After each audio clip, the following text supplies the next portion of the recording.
Não estou escutando ele. E Não, você tá. me escuta? Não me escuta? Oi? Ah, Me ouve ou não me ouve? ouço, ouço. Fale mais, para eu ver se eu ouço direito. Está um Eu pouco estou ruim. ouvindo você agora. Tudo bem, deputada? Tudo ótimo. Bom dia 17 de maio para todos nós. Bom dia, 17. Bom, é uma alegria, Deluca, conversar com você nesse momento. Lembrando esse dia 17, nós estamos fazendo uma série de atividades desse mês de maio, ainda que nós não possamos realizar presencialmente o seminário que já existe há muitos anos na Câmara, que sempre marca o dia 17, que é bom lembrar, é o dia de combate à LGBTfobia, de enfrentamento à LGBTfobia, que lembra o dia em que se tirou do Código Internacional de Doenças a homossexualidade, se encarando como uma expressão de vida, uma expressão da sexualidade, uma expressão de existência humana. E é muito bom conversar com você. Eu queria primeiro começar te parabenizando pelo trabalho, pela militância, não só a militância em defesa dos direitos dos animais, mas os direitos humanos e da causa LGBT. E eu digo que a causa LGBT, ela carrega condições extremamente transformadoras e revolucionárias nesse momento, porque ela traz o direito de ser numa sociedade que nos quer coisa, traz o direito de amar numa sociedade que naturaliza o ódio, e pior que isso, Deluca, onde o ódio se transforma no exercício da política. A política, em grande medida, pelos que estão no Palácio do Planalto e os seus seguidores, ela é construída e tecida pelo próprio ódio. Mas também o direito à cidade. É o direito de a gente pensar os nossos territórios, onde a gente pisa, onde a gente constrói as nossas próprias relações e dizer que a cidade ela tem que pertencer a todas e todos e ela não pode ser negada. E muitas vezes nós temos a cidade proibida, a cidade negada para o beijo, a cidade negada para o afeto, a cidade negada para a existência humana. Então, portanto, Deluca, é um prazer imenso tê-lo aqui e conversar com você e ver como você está vendo esse quadro. Nós estamos em uma crise que é trançada, é uma crise sanitária, mas é uma crise política, é uma crise também econômica, social e uma crise ética também. Nós estamos vencendo você que é colunista, que defende, que traça as linhas da necessidade da diversidade, do respeito à diversidade no 247, você que tem acompanhado toda essa condição sabe da importância do dia de hoje, luta todos os dias para que nós tenhamos todos os dias uma sociedade sem esse tipo de discriminação e também tem uma concepção política bastante lúcida, eu diria, e que nós precisamos, assim, tomando conhecimento da sua pré-candidatura, nós somos você na Câmara de Vereadores de São Paulo. Nós precisamos para ter esta voz, esse espaço de escuta, que não é só a voz, mas também é o espaço de escuta, o espaço de trançar, o espaço de construir, o espaço coletivo para dignificar a política e transformá-la num instrumento para que todas e todos possam vencer todas as sortes de negação humana e de discriminações. Então, me diga, como você está vendo o dia de hoje, como você está vendo esse quadro que nós estamos vivenciando no momento aqui no Brasil? Primeiro que esse dia de hoje é muito importante per se, né? Um dia já é importante por si só. Agora, estar falando com você nesse dia é muito mais especial, porque você, com certeza, é uma das maiores aliadas que o movimento LGBT tem no Congresso. Eu cito também a Maria do Rosário, a, a própria Margarida, toda a bancada do PT é muito pró-LGBT, mas certamente você é a maior aliada que a gente tem no Congresso. E eu fico muito feliz de estar podendo falar sobre isso com você. Em relação ao que a gente está vivendo, é tudo Diz muito que o áudio está difícil. baixo. Abaixo? Baixo, muito baixo, não? Diz que o áudio eu estou aqui vendo que as pessoas estão dizendo que o áudio está baixo. Para tentar aumentar um pouco o áudio. Deixa eu tentar ver se eu acho o meu fone de ouvido. Espera só um segundinho. Eles vai enrolando por enquanto aí. Não, então. Então, nesse dia 17, a gente está falando com o Deluca, que é uma voz absolutamente importante e que precisa estar nos parlamentos, não é? Nós temos, quando a gente tem alguém que defende os direitos humanos, as causas LGBTs no parlamento, a gente tem uma voz que se amplia de grande sorte e enfrenta toda sorte de ódio obscurantista. Então, diga, De Luca, o que você estava falando. Melhorou agora? Agora estão me ouvindo Melhorou, bem? Está melhor? melhorou, melhorou. Tá ótimo. Esses tempos que a gente vive são muito difíceis. Sempre foi difícil ser um LGBT no Brasil. A gente não pode... isso não é algo que começou agora. É algo histórico, é um problema estrutural, um problema institucional desde sempre no Brasil. A gente teve muitos avanços no governo Lula e no governo Dilma, mas depois disso a gente só teve retrocessos. As conquistas foram todas via judiciário. E eu acho que o maior retrocesso é a gente ter um presidente assumidamente homofóbico. A gente tem vídeo dele dizendo isso. Eu sou homofóbico, com orgulho. É ter um presidente assumidamente homofóbico presidindo o país. Que recado isso passa para as pessoas? O que isso comunica para os outros? Né?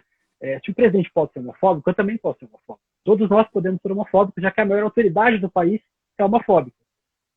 E eu acho que esse tempo de fascismo que a gente vive é muito mais difícil para essas populações minoritárias politicamente, né? Os LGBT, as mulheres, os negros. Nós somos sempre os primeiros a sentir o impacto desses estados autoritários. E esse estado, hoje esse estado que a gente tem, ainda não é plenamente autoritário, mas caminha para ser autoritário com o governo do Jair Bolsonaro.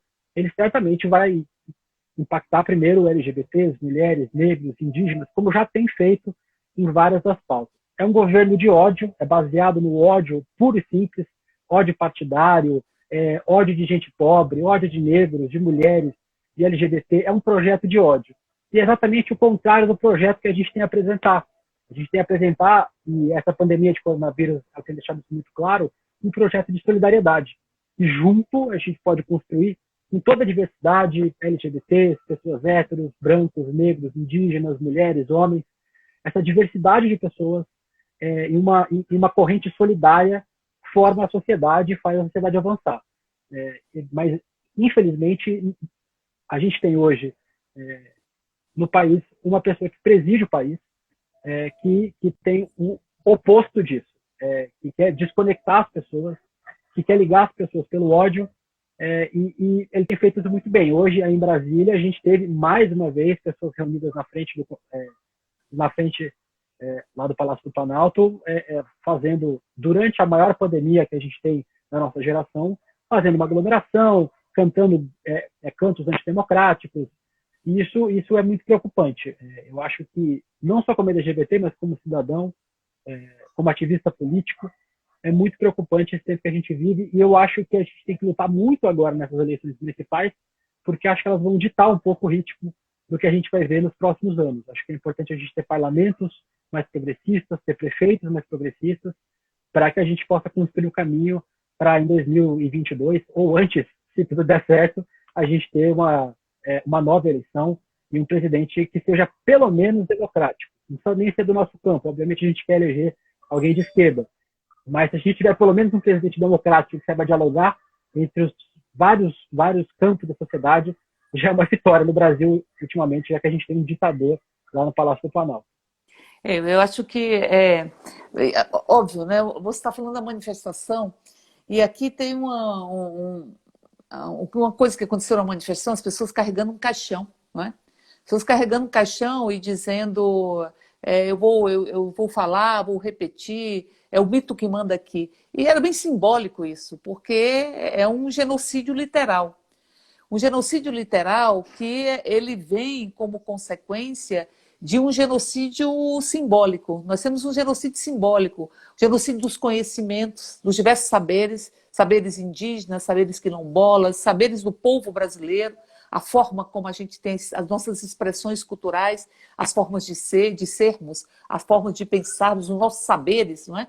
Isso tudo também sofre um genocídio, porque você tem um processo, uma linha extremamente autoritária que diz que o outro só pode existir se tiver a família que eu tenho, se tiver a igreja que eu frequento, se for da mesma igreja, se tiver a mesma forma de ser, a mesma forma de amar. Ou seja, você reduz a diversidade da humanidade a uma lógica que é pautada nos modelos que são cis, nos modelos brancos, nos modelos que são masculinos, nos modelos daqueles que sempre dominaram esse país. Então, portanto, É, você é a já não tinha... diversidade, né? É a heterogeneidade, né? Não tem nada de diverso nisso.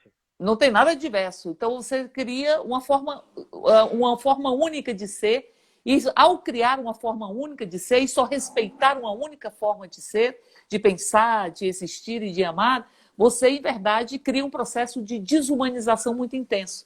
Porque os corpos das mulheres, os corpos LGBT, são sempre corpos que são muito feridos e que muito corpos que a gente luta para que a gente possa ter acesso e possa sentir que são os nossos próprios corpos. Os homens brancos, os homens cis, eles nascem com seus corpos tendo seus corpos, não é? Os homens héteros. E, em verdade, nós lutamos para que tenhamos o direito de termos os nossos próprios corpos. Eu costumo dizer que a gente é marcado, não é? Nós queremos...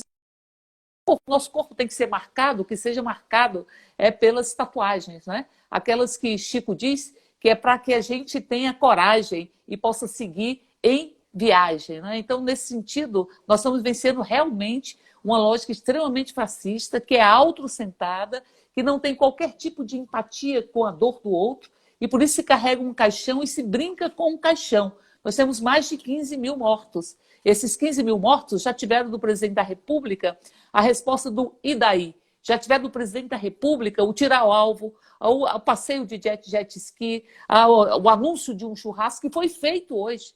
Hoje, na Esplanada, eles estavam fazendo um churrasco comemorando o quê, exatamente? Comemorando as pessoas que choram porque não têm uma UTI, as pessoas que choram porque perderam seus entes queridos e não têm o direito de um enterro digno. Então, nós estamos vivenciando um genocídio literal que foi precedido por um genocídio simbólico, porque foi um presente que nunca se construiu na democracia. Aliás, ele se construiu de forma caricata, fazendo ironias com relação à própria democracia e à luta do povo brasileiro para que nós pudéssemos hoje ter um mínimo de liberdade. Então, todos os dias ele tira a democracia e dança com ela na beira do abismo. E vai, De Luca, testando as instituições. E você disse muito bem que assim, o parlamento, desde da chegada à presidência, e eu lembro do João Willis, que no dia que o Cunha foi eleito, eu conversava com o João Willis, logo depois ele dizia: nós vamos enfrentar períodos de muitas trevas. E ele tinha absoluta razão, porque ele unificou os fundamentalismos. O fundamentalismo patrimonialista, do punitivista, do religioso, e eles trouxe para a centralidade da Câmara uma pauta contra os direitos. E, nesse sentido, o parlamento ele se transformou, os nossos mandatos, em mandatos de resistência, para a gente resistir aos ataques que estamos enfrentando. É nesse sentido que a gente conseguiu, inclusive, impedir a tramitação do Estatuto da Família, uma ação assinada por mim, pela Rosário, pelo João Willis e outras pessoas.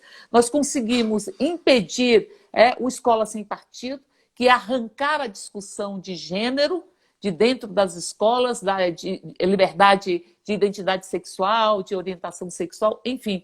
E nós conseguimos, no Supremo, a criminalização da LGBTfobia, que o parlamento, os fundamentalistas religiosos no parlamento, tentaram impedir que acontecesse, tentando construir um projeto que, em verdade, era um arremedo de criminalização, mas muito mais, era um projeto cheio de discriminação, cheio de preconceito, chegava até a falar em zoofilia, ou coisa que o vale, pedofilia, zoofilia, enfim. E a gente conseguiu aprovar a criminalização, conseguiu aprovar o casamento igualitário, conseguiu, agora, recentemente, fazer com que os homens que fazem sexo com homens possam doar sangue, que significa estar associado à própria vida, e conseguimos também impedir o Escola Sem Partido no Supremo também. Então, portanto, eu diria assim que tem poros, né? A cultura abre poros, a arte abre poros, a consciência crítica, a reação a toda sorte de discriminação, e esses poros, por eles a gente vai passando os progressos da sociedade. Então, assim, é muito bom, eu soube da sua pré-candidatura, e é muito bom se nós tivermos um mandato da sua qualidade na Câmara de Vereadores. Sabe por quê? A gente precisa disso, a gente sabe qual é a diferença que faz é quando você tem uma voz, como eu disse, um espaço de fala, mas um espaço de fala de todas as vozes, porque as vozes não são escutadas. Tem gente que fala com sofrimento, tem gente que fala com a dor, tem gente que fala com as lágrimas, tem gente que fala com o corpo, com o silêncio, e essas vozes não são escutadas. Eu tenho absoluta certeza que se você for eleito vereador, e eu espero que seja, e trabalharei como for possível para que seja, porque nós precisamos disso, nós vamos ter ali na Câmara um espaço de resistência a todos os ataques obscurantistas, mas também de construção de uma sociedade onde a gente possa efetivar um projeto político de igualdade que ele tem que ser traçado com muita afetividade, sempre com muita afetividade. Nosso projeto é político e é afetivo também. E eu lembro que você foi filiada ao PT pelas mãos de Luiz Inácio Lula da Silva, não é? Pelas mãos de Luiz Inácio Lula da Silva. Aqui está aqui, ó. Aqui está a ficha de filiação, inclusive. Aqui na parede, aqui no cantinho. Ai, que ótimo, que ótimo. Conta como foi tudo isso, como é que você está vendo esse processo, como é que estão as discussões, talvez adie, inclusive, as eleições, não é? Tem propostas para adiar as eleições, enfim. Tem, acho que no Congresso tem uma proposta para isso, mas pelo que o TSE apontou até agora, as eleições vão correndo no prazo normal. O que pode acontecer é adiar um pouco para novembro, para o começo de dezembro, e ter eleições menores, é uma possibilidade. Não ter eleição, ou eles juntarem as duas eleições, como era a proposta do Aécio Neves, eu acho que não vai acontecer. Pelo menos o TSE tem apontado que precisava fazer uma mudança constitucional muito profunda para que isso pudesse acontecer, e não vai dar tempo disso tramitar agora. Aqui em São Paulo, a gente teve ontem, inclusive, as prévias, né? Que por conta dessa pandemia, tipo de coronavírus, a gente teve prévias diferentes, que não foram todos os que não foram todos os filiados que votaram, foi um colegiado de zonais e tal, e o Gilmar Tato foi escolhido para ser o pré-candidato a prefeito do PT aqui em São Paulo, ele que já foi deputado federal, que também já foi 2 vezes o secretário de transportes aqui de São Paulo, e a gente tem trabalhado muito com as pessoas, a gente tem conversado muito, nesse período todo eu tenho conversado muito com pessoas, exatamente falando sobre isso que você falou, sobre afetividade. Acho que hoje a gente tem uma desconexão entre as pessoas, né? E por mais paradoxal que pareça, essa pandemia de coronavírus aproximou a gente de outras formas.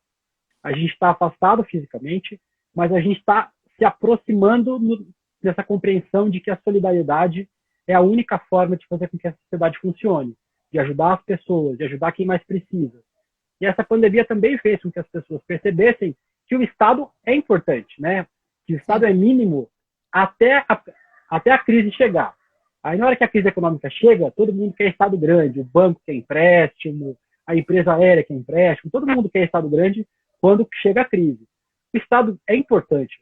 Não um Estado grande, não um Estado gigante, um Estado do tamanho que garanta minimamente para as pessoas condições de vida. Ainda bem que o projeto do Eduardo Suplicy voltou ao debate, né, o Renda Básica de Cidadania, que é um projeto muito importante. E eu vejo que essa construção que eu tenho feito aqui, e que eu vejo outras candidaturas, pré-candidaturas, na verdade, ainda fazendo aqui em São Paulo, é desse debate do retorno da solidariedade. É uma pauta que parece meio impalpável politicamente, né? Porque normalmente campanha de vereador as pessoas querem ver se você vai varrer a rua, se você vai pôr luz no poste. Isso é importante, né? Essa parte de zeladoria é importante para a cidade, as pessoas vivem muito mais próximo esses mandatos de prefeito e de vereador do que vivem os outros mandatos, mas a gente tem muito pensado em projetos e ideias que reconectem as pessoas, com a comunidade, criem senso de comunidade. Hoje as pessoas não conhecem mais os vizinhos. Eu, por exemplo, eu pus uma placa aqui no elevador do meu prédio dizendo que os idosos, caso precisassem de compra, alguma coisa, me mandassem mensagem. Eu hoje conheço 6, 7 vizinhos que eu não conhecia e não conheceria de outro jeito. Eu tenho falado com os vizinhos do lado também, sobre limpeza, que eu também não conhecia. Então as pessoas vão se conectando em redes de solidariedade, mesmo sem poder se tocar, isso é que é o mais doido, nessa crise. Eu acho que mesmo sendo uma crise terrível, infelizmente impulsionada pelo irresponsável do presidente da República, que trata ainda como se fosse uma gripezinha, uma doença que já matou mais de 15 mil pessoas no Brasil. Segundo um estudo da Universidade Estadual do Rio de Janeiro, o número aproximado de pessoas infectadas que o Brasil deve ter hoje é de 3,5 milhão de pessoas.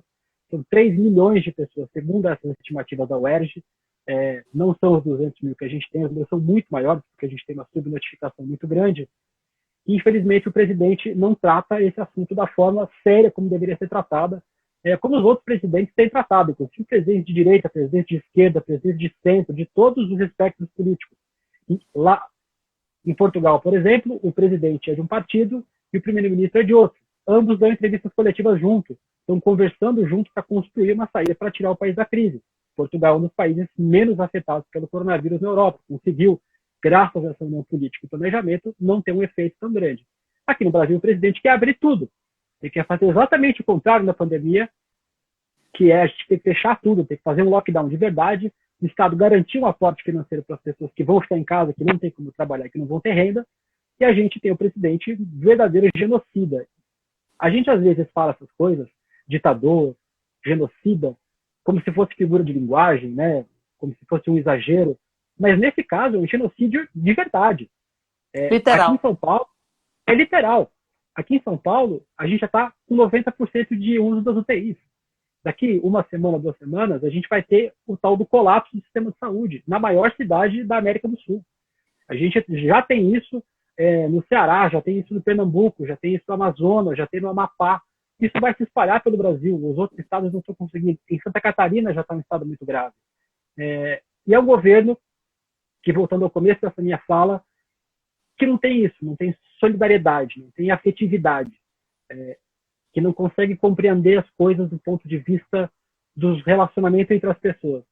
Eu já falei uma coisa que é incrível, que tudo que cerca o Bolsonaro é odioso. Eu não vi uma foto dele com um filhote de cachorro até hoje. Sabe que eles fazem aquela foto montada? Não tem nada de honesto, de humano no Bolsonaro. Tudo que cerca ele é muito odiento. E essa representação, tanto das mortes dos LGBT, dos negros, das mulheres, e das mortes agora por coronavírus, são um reflexo direto disso, da desumanidade do Bolsonaro. Infelizmente, a gente tem visto um número muito grande de pessoas, como você falou, dançando com caixão hoje em Brasília. Já teve isso aqui há 2 semanas atrás em São Paulo, aqui na Avenida Paulista. Isso é um projeto de desumanização que essas pessoas estão fazendo. E a gente, obviamente, é quem mais sofre com isso. Sim, porque assim, quando você desumaniza, você também se desumaniza, não é? Então fica o diálogo dos desumanizados. Agora, essa característica autocentrada, de negar o outro, porque a gente só se faz gente com o outro. O ser humano é um ser faltante, né? Já dizia o mito de Eros, que Eros um ser muito feliz, com 2 cabeças, 4 braços, 4 pernas, e Zeus, enciumado com tanta felicidade, cinde Eros ao meio, e nos torna seres faltantes, eu diria. Não é? Então a gente precisa do outro para que a gente busque uma plenitude que compense as nossas incompletudes, eu diria.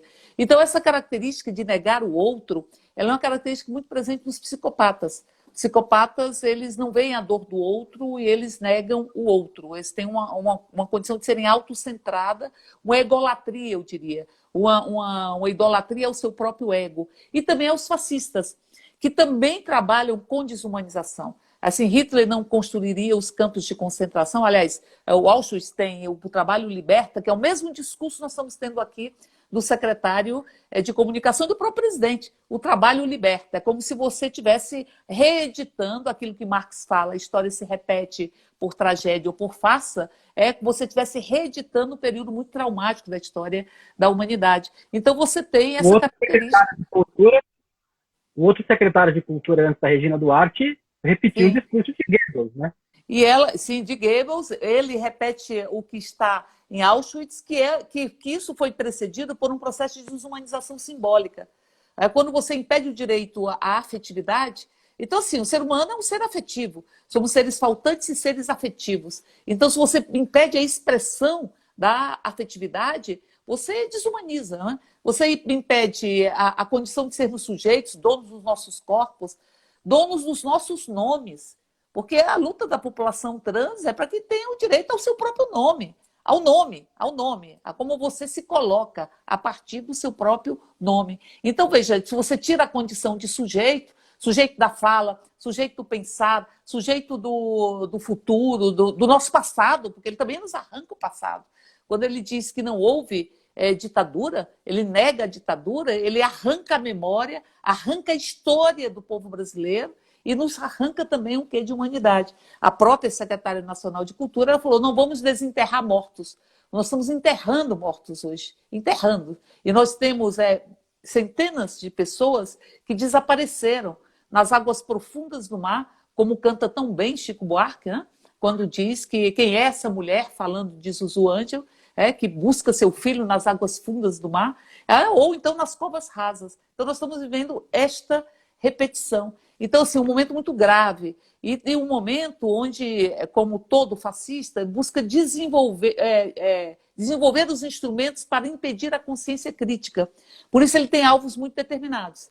Não é à toa que nós temos uma caricatura no Ministério do Desenvolvimento dos Direitos Humanos e dos Direitos das Mulheres. Ou seja, você tem um instrumento de construção de direitos que o contrário dos direitos se apropria desse próprio instrumento. Nós temos isso na cultura, na Fundação Palmares, como você citou, nós temos uma pessoa na Fundação Palmares que disse que a escravidão foi benéfica para os descendentes dos povos escravizados, e no Ministério da Educação.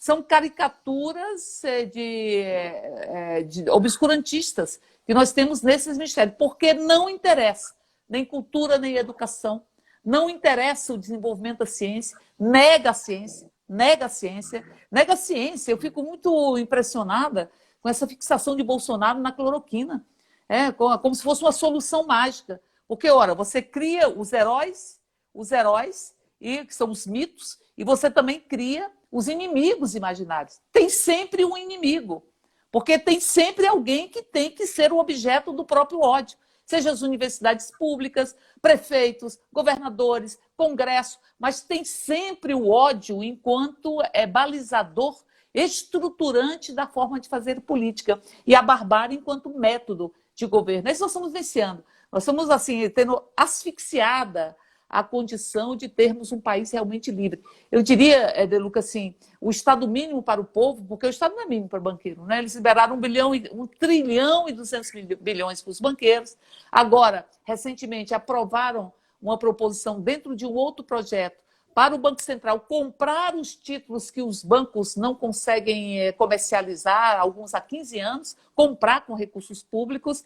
Então, o Estado, ele sempre foi muito farto, muito obeso para a elite, para o latifúndio, onde eles querem invadir as terras indígenas, os territórios quilombolas, onde querem destruir o meio ambiente, enfim.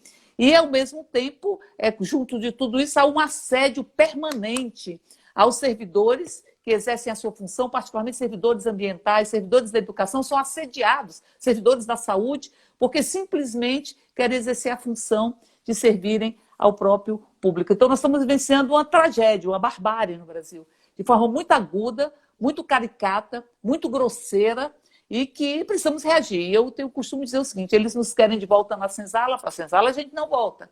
Eles nos querem de volta, as mulheres, como isoladas e confinadas nos tanques e nos fogões, a gente não volta.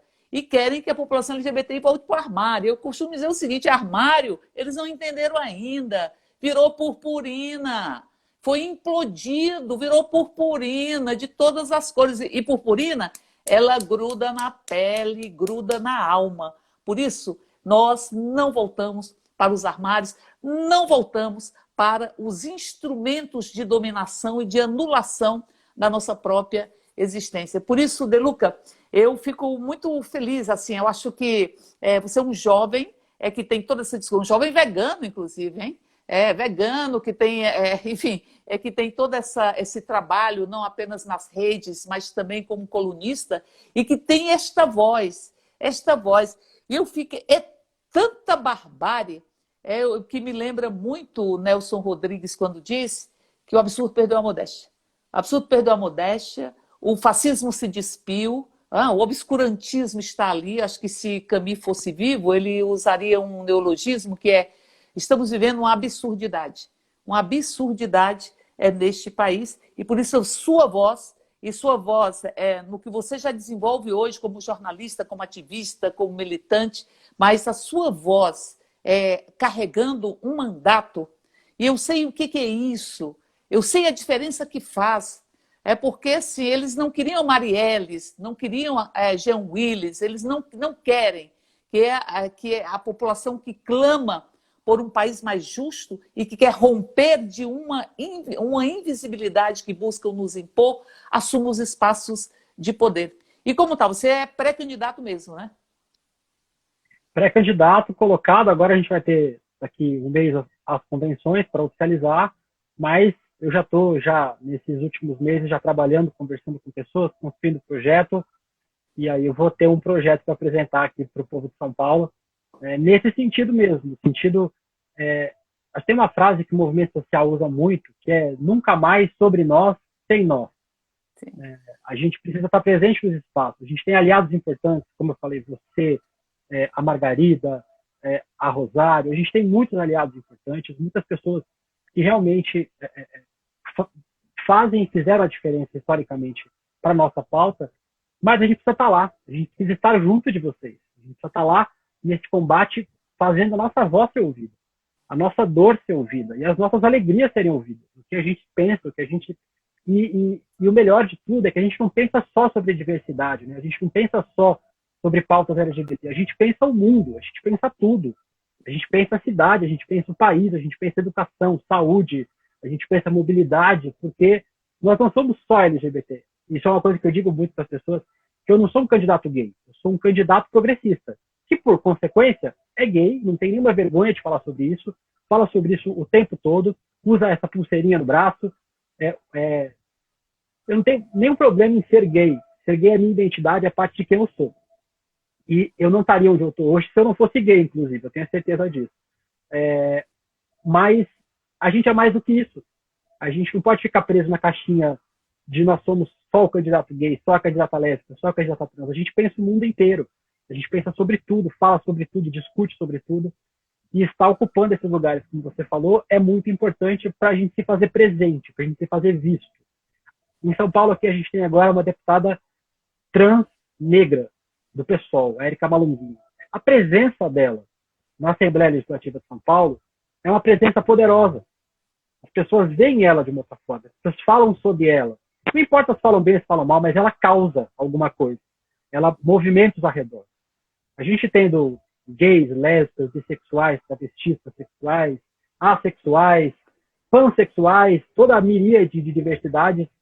A gente tendo essas pessoas lá, a gente estando presente lá, fazendo seu ouvido, a gente consegue ter essa presença incômoda. E a gente tem que incomodar. A gente precisa incomodar essas pessoas. Essas pessoas que querem que continue tudo igual, que querem garantir esses direitos de oprimir, de ser intolerante, de ser preconceituoso, esses privilégios heteronormativos, cisgêneros, brancos, masculinos, machistas. Essas pessoas estão se sentindo incomodadas. E eu vejo como elas se sentem incomodadas. Eu vejo como os outros deputados, quando a gente vê cenas de Brasília, ficam incomodados com você, com a Rosário, como ficavam incomodados com o Jean, como ficam incomodados com o David, como essas presenças são incômodas. Incomodar é o que a gente precisa. Não como método, mas como parte do que a gente vai fazer existindo. Incomodando e fazendo, olha, a gente está aqui, a gente vai ocupar esse espaço. Esse espaço é nosso. Vocês sempre nos negaram esse espaço, nos negaram voz, nos negaram direito, mas a gente vai ocupar e daqui a gente não sai mais. Então, eu espero que essa eleição seja um ponto de virada para muitos lugares do Brasil. A gente tem candidaturas LGBT incríveis no Brasil, no Partido dos Trabalhadores esse ano. A gente tem a Carla Aires em Florianópolis, tem o Lenilson em Blumenau, a gente tem a Fernanda aqui em Guarulhos. A gente tem gente LGBT no Brasil inteiro, de muita qualidade, que tem o que propor não só para a nossa pauta, mas para todas as pautas. Eu vejo que o PT, inclusive, tem feito um esforço, inclusive quero mandar um beijo para a Janaína Oliveira, que é a secretária nacional LGBT do PT, e para a Bel Sá, que é minha secretária estadual aqui em São Paulo. Eu vejo o esforço do PT, eu estou há 3 anos no partido, né, então não posso falar muito sobre o histórico, mas nesse período eu tenho visto o esforço do partido em fazer com que essa pauta ganhe relevância. E a gente não é mais tratado, dentro do partido, pelo menos, como pauta ilustrativa, pauta decorativa. A gente fala sobre LGBT aqui no cantinho, mas a gente não fala como se fosse uma pauta central.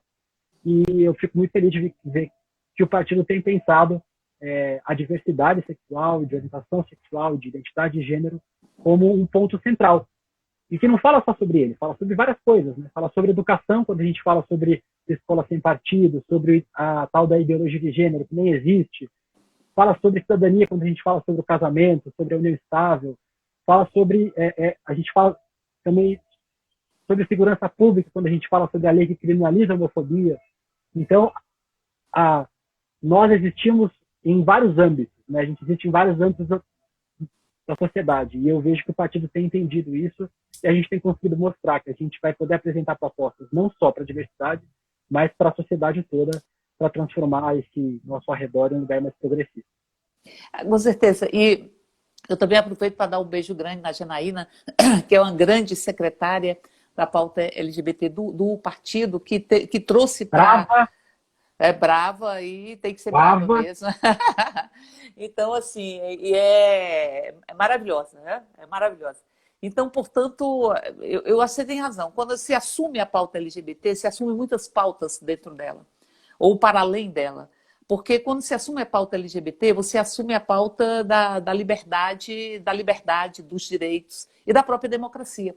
Então, você assume a construção de um Estado realmente democrático de direito, onde não seja o Estado pautado no medo, que o medo paralisa. O medo, que é uma cultura, é uma política de construção do medo também, que se implementou no país, ele favorece as ações autoritárias, não é? Autoritárias, o não pensar, o não refletir, o não se libertar.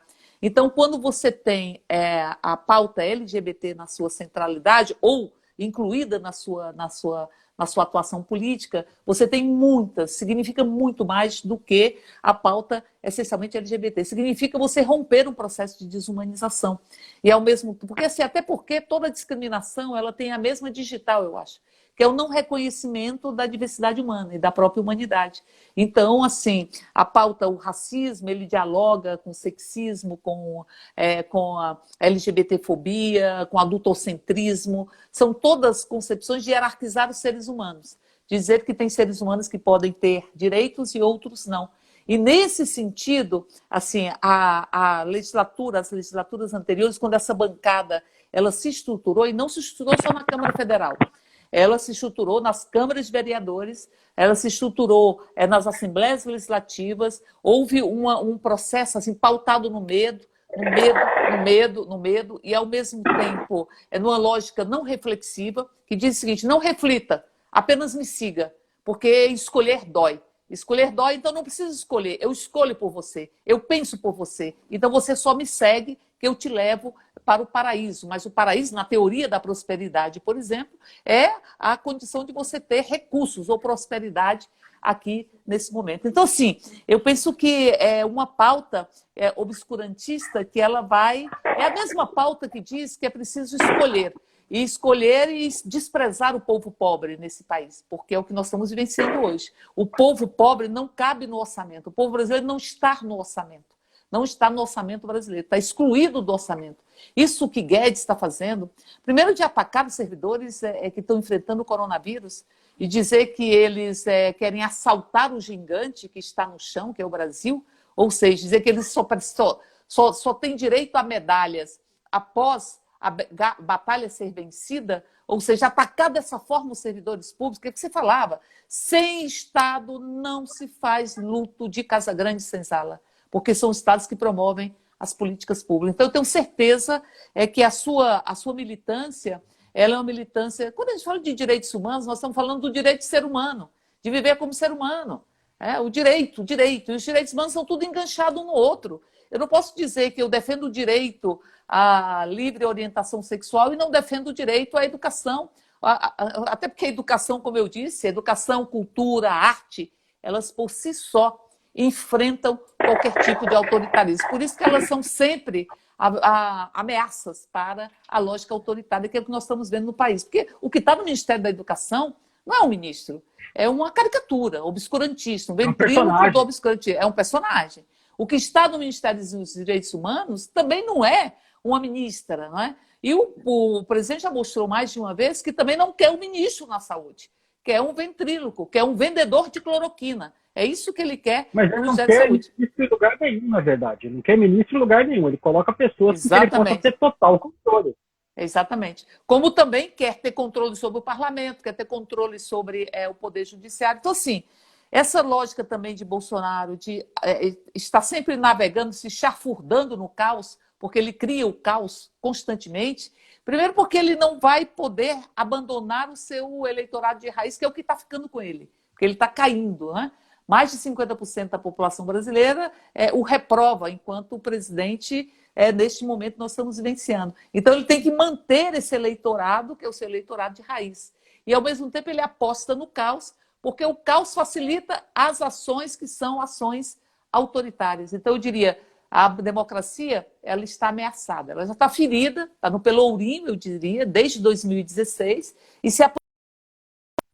se não houver reação das instituições, reação da própria população, eles vão aprofundando essas feridas no nosso tecido democrático. Então, portanto, De Luca, parabéns pela pré-candidatura, parabéns pela atuação, parabéns, eu sou absolutamente sua fã.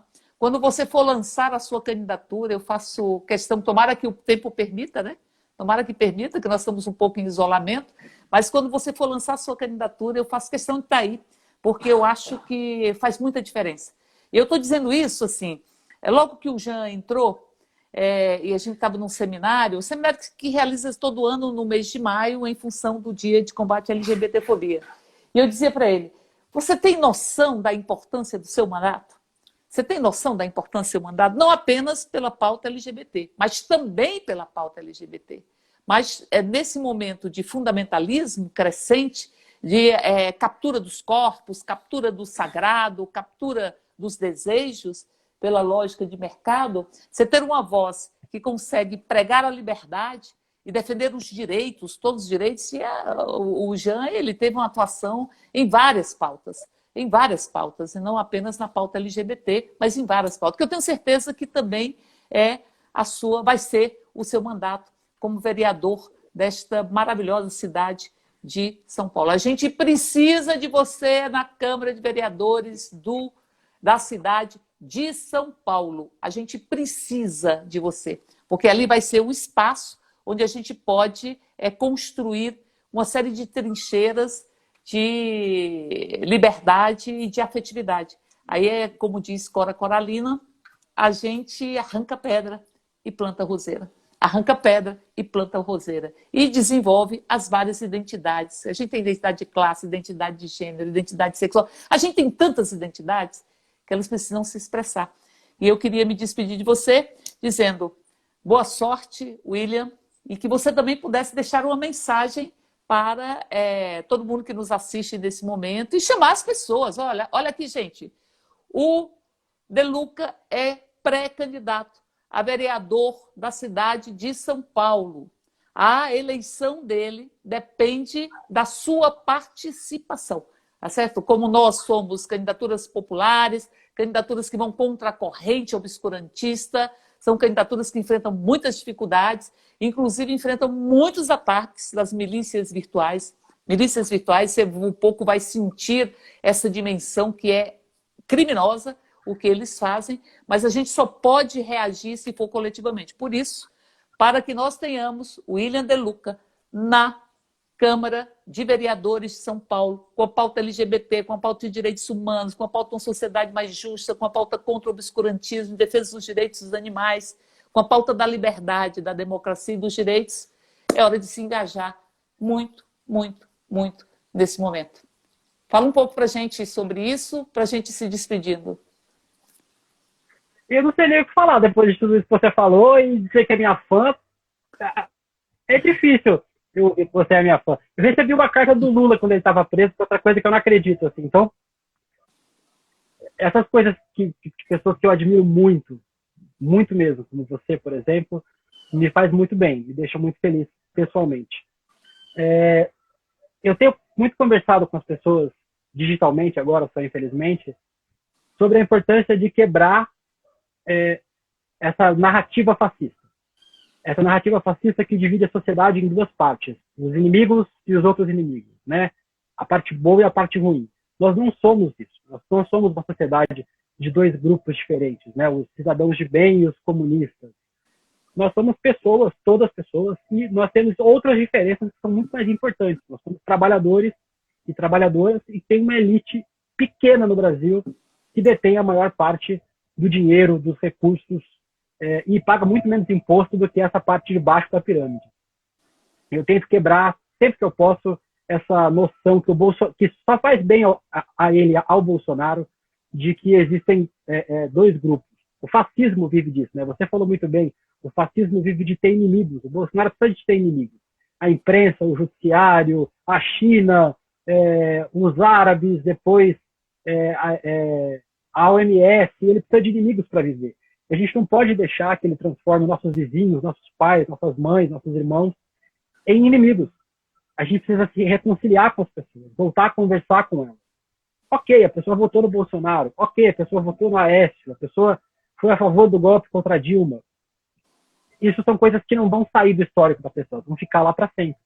Mas e aí, a gente vai construir uma sociedade sem essas pessoas a partir de agora? O nosso projeto, quando a gente voltar ao poder, a gente vai excluir essas pessoas desse projeto? A gente quer que as pessoas participem. Então a gente precisa quebrar essa lógica fascista, conversar com as pessoas que pensam diferente da gente, retomar o diálogo. Esse país não conversa mais, não dialoga mais. As pessoas só gritam umas com as outras. Então a gente precisa sentar com calma, conversar. Obviamente, eu não estou dizendo para vocês conversarem com um bolsominion doido que diz que precisa ter intervenção militar. Não é isso. As pessoas não precisam tentar convencer. Mas tem o caminho do meio. Tem aquela pessoa que foi influenciada pela imprensa e que achava que o PT era a fonte de todos os males e que sem o Bolsonaro o PT ia governar fazendo mal. Tem gente que não é fascista que votou no Bolsonaro. Tem gente que simplesmente foi enganada, estava desacreditada, que não via mais solução nos projetos políticos e o Bolsonaro conseguiu fazer uma narrativa política muito boa, de marketing muito bom. E eu acho que a gente precisa retomar o diálogo. Acho que a coisa mais importante que a gente tem para fazer agora, e só pensando em eleições, mas pensando na nossa vida cotidiana, é retomar o diálogo com as pessoas para construir uma sociedade novamente, para a gente juntar esse tecido social que foi rompido. Acho que só isso, e a gente ocupar esses espaços, como você disse, negros, mulheres, LGBT, indígenas, pessoas com deficiência, só a gente ocupando esses espaços a gente vai ser ouvido. Então, eu espero que muitas candidaturas da diversidade, de negros, de mulheres, LGBT, sejam eleitas agora, em 2022, e que a gente ocupe espaço que seja nosso permanentemente, que a gente não saia mais dele. A gente teve um mandato LGBT com o Jean, agora a gente tem um mandato LGBT com o David, a gente continua com LGBT só no Congresso, a gente precisa ter 10, 20, 30 LGBTs lá, para poder ter uma bancada, para poder ter voz e para poder influenciar os rumos do país, porque eu já não aguento mais ver vocês trabalhando sozinhas lá, você na Rosário, tendo que defender a nossa pauta sozinhas, diante daqueles brucutus todos. A gente precisa estar lá junto com vocês, no Brasil inteiro, como vereadores, como prefeitos, mas em 2022 como deputados também, para fazer uma frente que realmente combata esse sujeito. Eu gosto muito de você, tenho um carinho muito especial por você. Eu não sou dono da comunidade LGBT, mas em nome da comunidade LGBT, eu agradeço você pela dedicação, pelo esforço e pelo carinho que você tem com a nossa comunidade, com as nossas pautas, com a nossa existência, mesmo sabendo que isso traz muito transtorno para você. Você continua defendendo a gente, defendendo o nosso direito de existir, resistindo por esse direito, e eu espero que a gente continue muito junto, muito perto. Espero que quando eu lançar a minha candidatura daqui uns meses, ainda sou pré-candidata, a gente já esteja numa fase amena dessa pandemia, já esteja melhor, e eu possa te dar um abraço pessoalmente, que é o que eu queria fazer agora. Eu também queria, sinta-se abraçados, todas e todos que nos acompanharam também nessa conversa, uma conversa que faz a gente se sentir melhor, se sentir mais acalentado, acarinhado, e como disse, é um projeto que é pautado muito pelo próprio amor, né? O amor. Nós tivemos o Jean, temos o David agora na Câmara, que são candidaturas ou mandatos extremamente importantes, precisamos espraiar isso para o Brasil inteiro e aí também para São Paulo, que são mandatos que defendem a pauta LGBT, mas que defendem fundamentalmente a existência humana na sua plenitude. A gente não quer agir pela metade ou ter meia vida, não é? A gente quer uma vida viva, com muito amor, com muito afeto, fundamentalmente com muita consciência crítica, com muita capacidade de transformar a realidade. Como disse a gente passarinho, fala o Quintana, e eles passarão. Eles passarão. Esses que atravancam o nosso progresso passarão. E a gente, passarinho. Um bom passarinho para você, um bom voo para você, para todas nós, os voos dos passarinhos, a harmonia dos passarinhos e essa poema de Quintana. Um beijo grande para todas e todos vocês. E não esqueçam, em São Paulo, cidade de São Paulo, nós temos uma pré-candidatura que vale a pena se esforçar por ela, vale a pena trabalhar por ela, para que nós possamos ter William De Luca na Câmara de Vereadores da cidade de São Paulo. Beijo grande. Beijo. Tchau, gente. Beijo.